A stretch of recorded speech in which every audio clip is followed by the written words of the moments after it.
Hello दोस्तों, मैं राहुल कुमार आप लोग के बीच जैसे कि मैथ लेके आ रहे थे। आज से आप लोग के बीच साइंस का पेपर लेके आ रहे हैं। आज हम लोग बायोलॉजी स्टार्ट कर रहे हैं।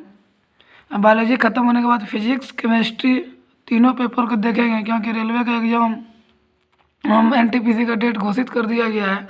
बायोलॉजी में हम लोग 1 महीने में बायोलॉजी ख़त्म कर लेंगे और 1 महीना में फिजिक्स और 1 महीना में केमिस्ट्री। मतलब ग्रुप डी आते आते हम लोग तीनों पेपर को आराम से पूरा डिटेल देख लेंगे।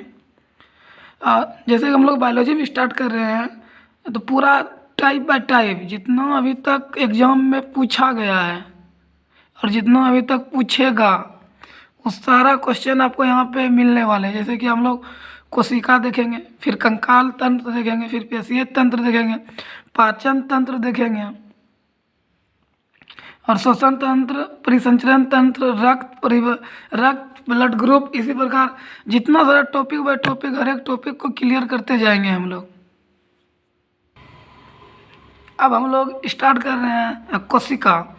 जैसे देखिए, पहले थोड़ा सा बायोलॉजी के बारे में बताते हैं। जीवों का अध्ययन सजीवों का अध्ययन जीव विज्ञान कहलाता है। जीव विज्ञान का जनक कौन था? आपका अरस्तु था। और जीव विज्ञान को 2 भागों में बांटा गया, जैसे कि जियोलॉजी और बॉटनी। और हम लोग को अभी जियोलॉजी देखिए, जियोलॉजी इसके अंतर्गत जंतुओं का अध्ययन करते हैं, जिसे जियोलॉजी कहते हैं। जियोलॉजी का जनक कौन है? अरस्तु है। ठीक। अब हम लोग कोशिका देख रहे हैं। क्या देख रहे हैं? कोशिका। कोशिका का अध्ययन क्या कहलाता है? साइटोलॉजी। पहला पॉइंट क्या है? कोशिका का अध्ययन क्या कहलाया? साइटोलॉजी। सर्वप्रथम कोशिका का खोज 1665 ईस्वी में रॉबर्ट हुक ने किया था। किसने किया था कोशिका का खोज? रॉबर्ट हुक ने, जो कि मृत कोशिका में खोजा गया था, मतलब मरा हुआ कोशिका में देखा गया था। इन्हें फादर ऑफ साइटोलॉजी कहते हैं। मतलब साइटोलॉजी का पिता किसे कहा जाता है? रॉबर्ट हुक को। अब अगले पॉइंट हम लोग देख रहे हैं। एकदम एक एक पॉइंट को देखते हुए चलना और यहीं पे ही याद कर लेना है। अब कह रहा है सर्वप्रथम जीवित कोशिका खोज। मृत कोशिका खोज क्या था? रॉबर्ट हुक 1665 में। अब यहाँ क्या कह रहा है? सर्वप्रथम जीवित कोशिका खोज 1664 ईस्वी में एंटोनियो वन ल्यूवेनहॉक ने किया, जिसे फादर ऑफ बैक्टीरियोलॉजी कहते हैं। बैक्टीरियोलॉजी किसे कहते हैं? एंटोनियो ल्यूवेनहॉक, जो कि 1664 ईस्वी में। अब अगले पॉइंट देखते हैं। रॉबर्ट ब्राउन ने 1881 ईस्वी में कोशिका के अंदर केंद्र को खोजा। कोशिका के अंदर केंद्र को खोजा। रॉबर्ट ब्राउन ने 1881 ईस्वी में कोशिका के अंदर केंद्र को खोजा। अब अगले पॉइंट देखते हैं। स्लाइडेन एवं सोन ने कोशिका सिद्धांत दिया। कोशिका सिद्धांत किसे दिया? मतलब सेल ऑफ थ्योरी किसने दिया? स्लाइडेन एवं सोन ने। और कहा कि शरीर कोशिकाओं का बना है। और इसने क्या बोला? कोई भी जीव जंतु रहे उसका शरीर किसका बना है? कोशिका का बना है। अतः कोशिका शरीर की सबसे छोटी इकाई है। यह बात ध्यान दीजिएगा, शरीर की सबसे छोटी इकाई है। यह बात बहुत इंपॉर्टेंट पॉइंट है। ठीक, शरीर की सबसे छोटी इकाई है। अब अगले पॉइंट देखते हैं। मृत कोशिका को नेफ्रोसिस कहते हैं। मृत कोशिका क्या कहते हैं? नेफ्रोसिस कहते हैं। सबसे छोटी कोशिका माइकोप्लाज्मा होता है। सबसे छोटी कोशिका किसका होता है? माइकोप्लाज्मा का होता है।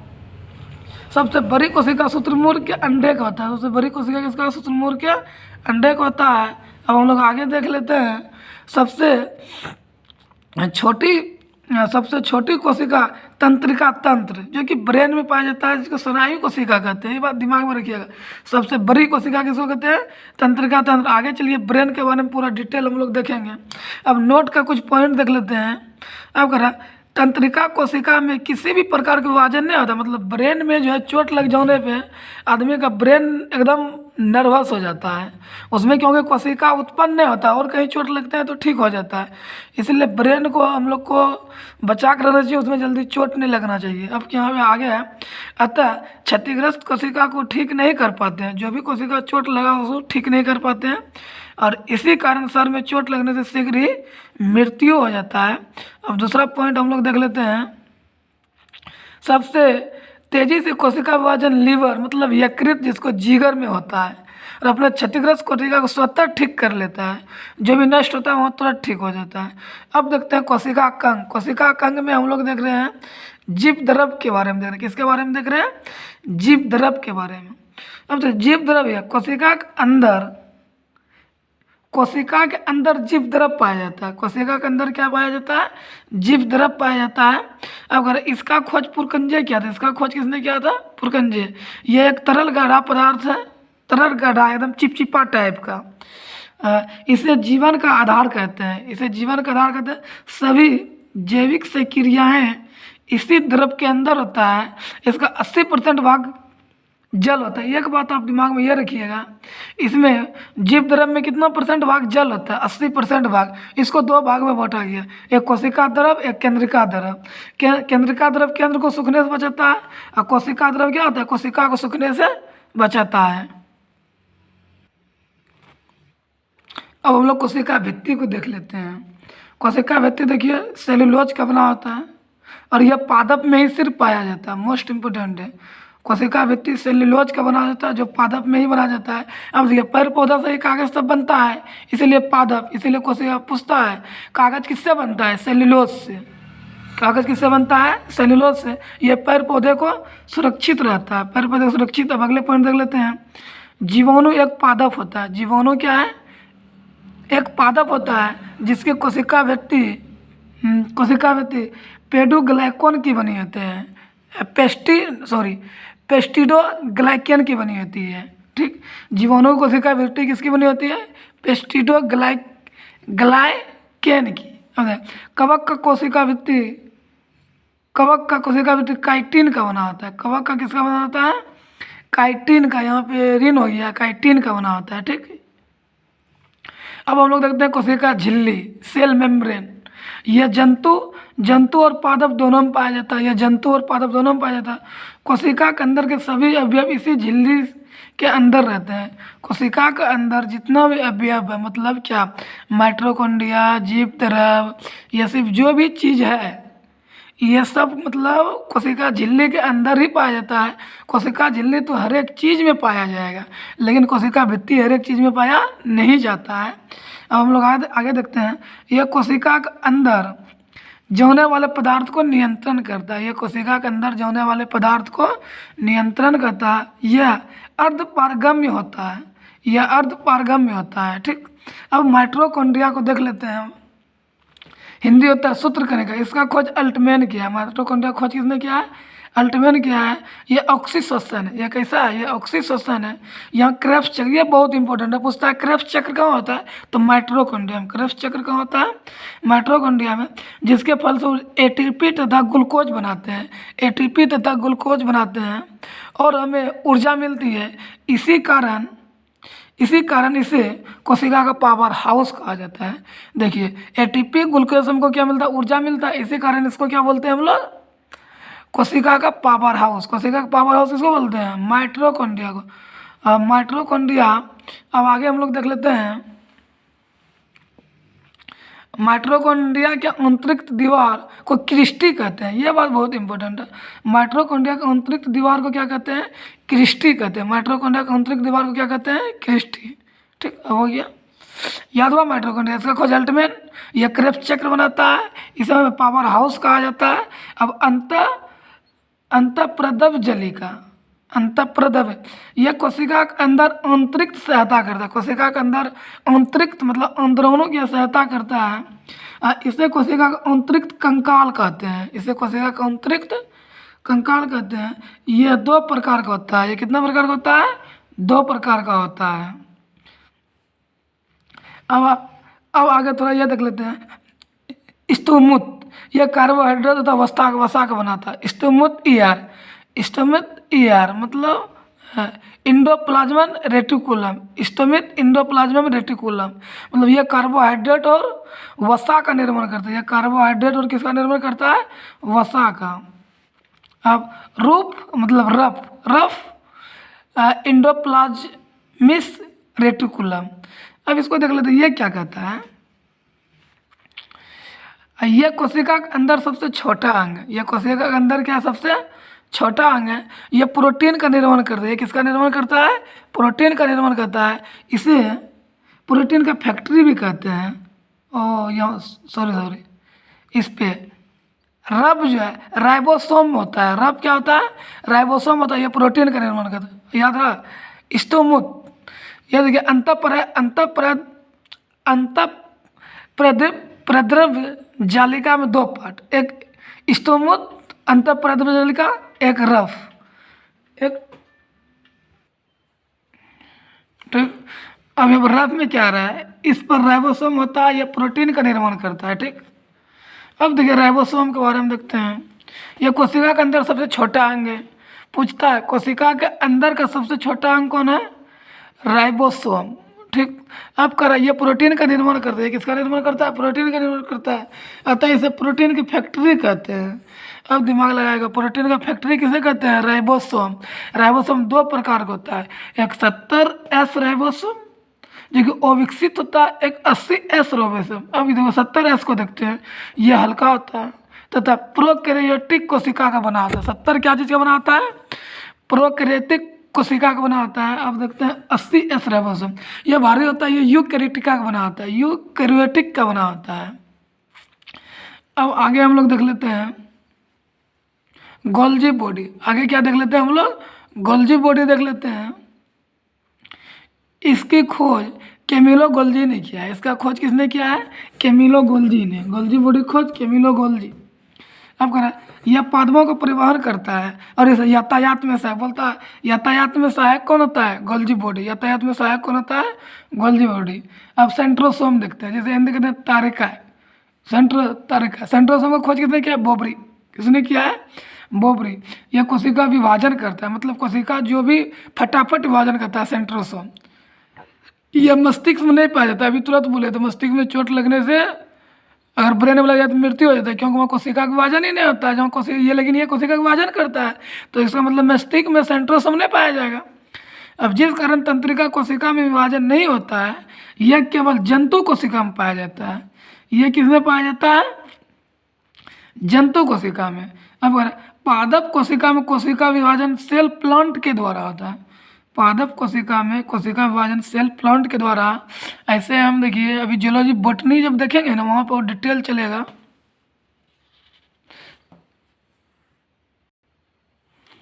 आगे तो बता ही दिए। सेंट्रोसोम का खोज किसने किया है, बोबरी किया है।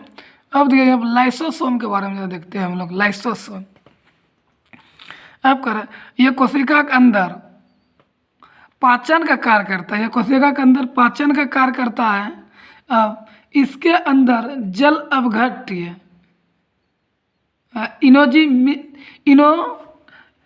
इनोजिमेम पाया जाता है। अब कह रहा है कोशिका के अंदर का कोई अंग यदि काम नहीं करता है तो यह उस अंग को नष्ट कर देता है। मतलब जैसे कोई भी कोशिका के अंदर काम नहीं कर रहा है तो उसी प्रकार उसको क्या हो जाता है, नष्ट हो जाता है। जैसे यहाँ पर देखिए हम लोग कोशिका बनाए हैं, यही आपका लाइसोसोम। इसके अंदर माइटोकॉन्ड्रिया है, राइबोसोम है, फिर तुमका गोल्जी बॉडी है, फिर अंतःप्रद्रव्य जालिका है। इसी प्रकार पूरा चीज अंदर रहता है। ये बिंदा बिंदा ये कोशिका द्रव्य है। अब अगर जब पूरी कोशिका कार्य करना बंद कर देता है, जब पूरी कोशिका कार्य नहीं करती है तो यह कट जाती है। जब कोशिका अंदर काम नहीं करेगा तो यह कट जाएगा, जिससे पूरी कोशिका नष्ट हो जाती है। ऐसा होता है, आत्महत्या की थैली कहते हैं, एटम बम। पूछता है आत्महत्या की थैली, एक आप लोग का यही इंपॉर्टेंट है। आत्महत्या की थैली किसको कहते हैं, लाइसोसोम को कहते हैं। इसको एटम बम किया जाता है। लाइसोसोम को खोज किसने किया, डी डुबे। लाइसोसोम को खोज किसने किया है, डी डुबे। आरबीसी के अंदर लाइसोसोम नहीं, ये बहुत इंपॉर्टेंट है दोस्तों। आरबीसी का खोज डी डुबे, लेकिन आरबीसी के अंदर लाइसोसोम नहीं पाया जाता है। अतः आरबीसी मरने के बाद स्प्लीन मतलब पीलिया में जाता है। आरबीसी मरने के बाद पीलिया में जाता है, जिस कारण एथिलीन को आरबीसी का कब्र कहा जाता है। तो जिस कारण एथिलीन को आरबीसी का कब्र कहा जाता है। अब केंद्रक न्यूक्लियस के बारे में देख लेते हैं जरा हम लोग दोस्तों। अब कह रहा है न्यूक्लियस, केंद्रक की खोज किसने किया, रॉबर्ट ब्राउन। केंद्रक का खोज किसने किया है, रॉबर्ट ब्राउन ने। यह कोशिका को नियंत्रण करता है, अतः इसे कोशिका का दिमाग कहते हैं। कोशिका का दिमाग किसे कहते हैं, केंद्रक को कहते हैं। इसमें 80% प्रोटीन पाया जाता है। इसमें 80% क्या पाया जाता है, प्रोटीन पाया जाता है। अब देखते हैं रसधानी, यह जल को संचित करता है, ठीक, ज़्यादा इंपॉर्टेंट लाइन रहेगा वहाँ घेर देंगे हम। यह जंतुओं में छोटा होता है किंतु पादप में बड़ा होता है, रसध्वनि। जंतुओं में छोटा होता है और पादप में क्या होता है, बड़ा होता है। अब आगे लवक देखते हैं। अब उधर सब सारा चीज़ देख लिया, अब लवक देखते हैं। प्लास्टिड, यह पादप कोशिका में पाया जाता है। यह पादप पादप का सबसे बड़ा कोशिकांग है। यह बात ध्यान दीजिएगा, पादप का सबसे बड़ा कोशिकांग है।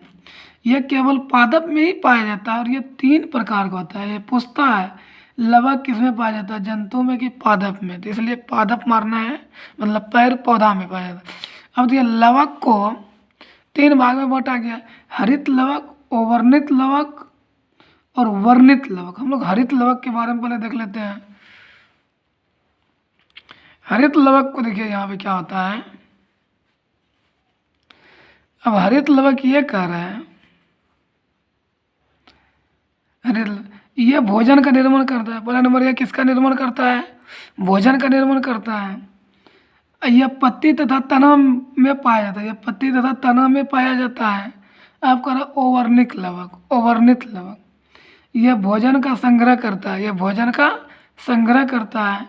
यह जड़ तथा फल में पाया जाता है। यह किस में पाया जाता है, यह पूछता है जड़ तथा फल, मतलब जहाँ पे प्रकाश नहीं पहुँचे वहाँ ओवर्णित लवक, जहाँ प्रकाश पड़ता है वहाँ का हरित लवक, इसलिए पत्ती हरा तना में पाया जाता है।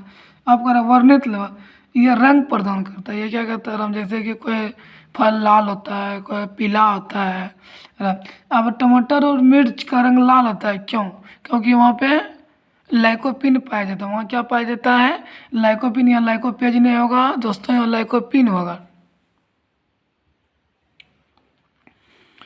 अब देखिए हमें चुकंदर में क्या विटामिन पाया जाता है। फलों का पीला रंग जेंट्रोफिल। और एक चीज़ बताते हैं, गाजर का लाल रंग क्यों होता है, कैरोटीन के कारण होता है। अब कोशिका के प्रकार, कोशिका के 2 प्रकार, कोशिका कितना प्रकार है, पूछता है 2 प्रकार। एक देखिए आप लोग, प्रोकैरियोटिक और यूकैरियोटिक।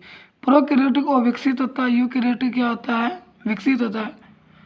अब यहाँ का प्रोकैरियोटिक को छोटी कोशिका बोलिए, यूकैरियोटिक को बड़ी कोशिका बोलिए। अब यूकैरियोटिक 2 चीज़ें पाया जाता है, एक पादप में, एक जंतु में। अब हम करें प्रोकैरियोटिक को पहले हम लोग देख लेते हैं। इसमें कोशिका के सभी अंग नहीं पाए जाते, इसमें कोशिका के सभी अंग नहीं पाया जाता है। इन्हें प्रारंभिक कोशिका कहते हैं। प्रारंभिक, स्टार्टिंग, मतलब ये एक तरह से समझे नगण्य होता है, जिसमें केंद्रक अविकसित होता है प्रोकैरियोटिक में, इसीलिए इसको प्रारंभिक बोला जाता है। अब कह रहे हैं इसमें कोशिका झिल्ली राइबोसोम 70 पाया जाता है। यह बात दिमाग रखिएगा, ध्यान रखिएगा, कोशिका झिल्ली पाया जाता है, राइबोसोम 70 पाया जाता है। शेष अंगों का अभाव होता है, शेष अंग नहीं पाया जाता है, जैसे माइटोकॉन्ड्रिया, जीव द्रव्य, ये सब नहीं पाया जाता। अब यूकैरियोटिक देख लेते हैं। यह पूरी तरह विकसित होता है, यूकैरियोटिक पूरी तरह क्या होता है, विकसित होता है। अब कह रहा है इसमें कोशिका का सभी अंग पाया जाता है। इसमें 70 एस राइबोसोम पाया जाता है। इसमें क्या पाया जाता है दोस्तों, 70 एस राइबोसोम पाया जाता है। अब पादप कोशिका का आकार चौकोरे होता है। पादप कोशिका का आकार कैसा होता है, चौकोरे होता है। अब इसके अंदर का सबसे बड़ा अंग प्लास्टिड होता है। इसके अंदर का सबसे बड़ा, बोले कि पादप में प्लास्टिड होता है। अब यहाँ पे देखिए क्या कहते हैं, इसका रसध्वनि बड़ा होता है। इसका रसध्वनि क्या होता है, यूकैरियोटिक का रसध्वनि बड़ा होता है। इसमें क्लोरोफिल पाया जाता है। वो तो दोस्तों बता ही दिए कि पादप का बात हो रहा है क्लोरोफिल, अब पादप कोशिका में यूकैरियोटिक पाया ही जाता है। अब आप लोग के मन होगा प्रोकैरियोटिक कहाँ जाता है, ये सब बैक्टीरिया में पाया जाता है। कहाँ पाया जाता है, प्रोकैरियोटिक से बैक्टीरिया में पाया जाता है। अब पादप तो जानवर करते हैं, जंतु, गाय, भैंस, बकरी, गाछ वृक्ष, ये सब में पाया जाता है। ठीक, अब बोला जंतु कोशिकाएं गोल होती है। जंतु कोशिकाएं कैसा होता है, गोल होता है। इसके अंदर का सबसे बड़ा अंग केंद्रक होता है। जंतु कोशिका का सबसे बड़ा अंग क्या होता है, केंद्रक, न्यूक्लियस होता है। बिना कोशिका भित्ति वाले कोशिका में क्या नहीं पाया जाता, बिना कोशिका भित्ति वाले, ठीक, कोशिका में क्या नहीं पाया जाता, लाइसोसोम, अंतःप्रादीपी जालिका, क्लोरोफिल और माइटोकॉन्ड्रिया, यह सब नहीं पाया जाता। अब दोस्तों हम लोग गुण सूत्र के बारे में देख लेते हैं। किसके बारे में देखते हैं, गुणसूत्र मोने में ये तय जोड़ा मतलब 46 गो, मोनो में तय जोड़ा और 46 गो पाया जाता है। अब इसकी खोज वाल्डेयर ने किया, गुणसूत्र की खोज किसने किया है? वाल्डेयर ने किया है। अब इसके ऊपरी भाग को सेटेलाइट कहते हैं, इसके ऊपरी भाग को क्या कहते हैं? सेटेलाइट कहते हैं, ठीक। इसके मध्य भाग को क्या कहते हैं? सेंट्रोमर कहते हैं, इसके मध्य भाग को क्या कहते हैं? सेंट्रोमर कहते हैं। अगर इसके निचले भाग को क्या कहते हैं? टेलोमर कहते हैं, इसके निचले भाग को क्या कहते हैं? टेलोमर कहते हैं। इसके बीच में धागे के समान संरचना पाई जाती है जिसे आर्न कहते हैं। इस टाइप का रहता है, देखिए गुणसूत्र द्विकुंडली आकृति का। अब देखिए क्रोमोसोम मतलब गुणसूत्र, गुणसूत्र केंद्रक के अंदर पाया जाता है, ये बात दिमाग में रखिएगा, गुणसूत्र केंद्रक के अंदर पाया जाता है। अब क्रोमोसोम के अंदर डीएनए होता है, डिऑक्सी न्यूक्लियस एसिड। अब यहाँ पर देखिए क्रोमोसोम के अंदर क्या होता है? डीएनए पाया जाता है। अब अगर डीएनए के अंदर जीन पाया जाता है, डीएनए ये बात पूछता है। केंद्रक के अंदर क्रोमोसोम, क्रोमोसोम के अंदर डीएनए, डीएनए के अंदर क्या पाया जाता है? जीन पाया जाता है। जीन पर माता पिता के गुणसूत्र पाए जाते हैं, जीन पे क्या पाया जाता है? माता पिता के गुणसूत्र पाया जाता है। अतः जीन की आनुवंशिकता के आधार कहा जाता है दोस्तों, जीन को आनुवंशिकता का आधार कहा जाता है। अब देखिए हमें डीएनए में कौन तत्व पाया जाता है? फास्फोरस। डीएनए में कौन तत्व पाया जाता है? फास्फोरस। डीएनए का बेस क्या है? नाइट्रोजन बेस है। डीएनए का बेस क्या है? नाइट्रोजन बेस है। आपका डीएनए का बॉन्ड क्या है? Hydrogen bond. डीएनए का बॉन्ड क्या है? हाइड्रोजन बॉन्ड है। अब देखिए ह्यूमन मतलब मनुष्य में गुणसूत्र का क्या देखिए, जैसे कि मेल और फीमेल। मेल में 44 XY, मेल में XY होता है 44, 45 और 46। फीमेल में 44 तो दोनों में, लेकिन यहाँ और यहाँ XX हो जाएगा, फीमेल में क्या हो जाएगा? XX हो जाएगा। अब देखिए यहाँ पे क्या हो जाता है। अब कुछ फैक्ट देख लेते हैं हम लोग, जैसे कि ये मुनिए कुछ ऐसा इंपॉर्टेंट है जिसमें क्रोमोसोम पाया जाता है। जीवाणु ये याद रखिए, बैक्टीरिया में 1 को पाया जाता है, ठीक। प्याज में 14 पाया जाता है, सॉरी मटर में 14 पाया जाता है, प्याज में कितना? 16। मक्का में 20, मक्का में कितना गुणसूत्र दोस्तों? 20। टमाटर में 24, मेढक में 26, नींबू में 18, छोटा नींबू में 18, बड़ा नींबू में 36, मोना में 40, आलू में 48, चिंपैंजी में 48, तंबाकू में 48। ये तीनों तो आप लोग को याद हो जाएगा तुरंत, आलू चिंपैंजी तंबाकू, आलू चिंपैंजी तंबाकू। और टेरिडोफाइट को याद रखिए, सर्वाधिक 16 को पाया जाता है, सर्वाधिक 16 को पाया जाता है, ठीक। अब दोस्तों फिर से एक बार इसको हम रिपीट कर देते हैं। जीवाणु में 1, मटर में 14, प्याज में 16, मक्का में 20, टमाटर में 24, मेढक में 26, नींबू में 18 या 36, मोनम में 46, आलू में 48, चिंपैंजी में 48, तंबाकू में 48 और टेरिडोफाइट में 16। अब कल देखेंगे केंद्रिक, कल देखते हैं हम लोग केंद्रक न्यूक्लिक एसिड 2 प्रकार का, तो एक डीएनए और आरएनए। अगर दोस्तों आप लोग को अच्छा लगा तो लाइक शेयर जरूर कीजिए और विश्वास करके एक बार देखिए। पूरा अभी तक एक एक एग्जाम का बायोलॉजी इससे नहीं लड़ गया और जितना पूछा हुआ है सारा क्वेश्चन इसे मिल जाएगा। ये नोट्स ऊपर करने में बहुत नतीजा पड़ गया दोस्तों, लेकिन एक बार आप लोग देखिए ज़रूर। और 1 महीना में पूरा बायोलॉजी हो जाएगा, 1 महीना में बायोलॉजी, 1 महीना में फिजिक्स, 1 महीना में केमिस्ट्री। लेकिन एक बार पूरा वीडियो देखिएगा, वीडियो को पोस्ट मत कीजिएगा, एकदम शुरू से अंत कीजिए। ज़्यादा नहीं, वही 25 से 30 मिनट का हर एक वीडियो रहेगा। ये कोशिका का पार्ट 1 है, कल कोशिका ख़त्म कर देंगे पार्ट 2 में।